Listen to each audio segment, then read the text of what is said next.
పరమేశ్వరుడు నన్ను కాపాడుతాడు. మార్కండేయ, నా మాటలు వినిపించడం లేదా?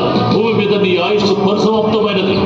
భయపడిపోయిన మార్కండేయుడు శివలింగాన్ని గట్టిగా కౌగిలించి మరో మార్గం లేదని గ్రహించిన యమధర్మరాజు తన యమపాశాన్ని మార్కండేయుని వైపు విసిరాడు.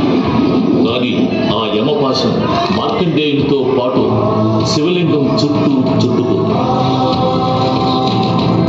పరమేశ్వర, నన్ను కాపాడు.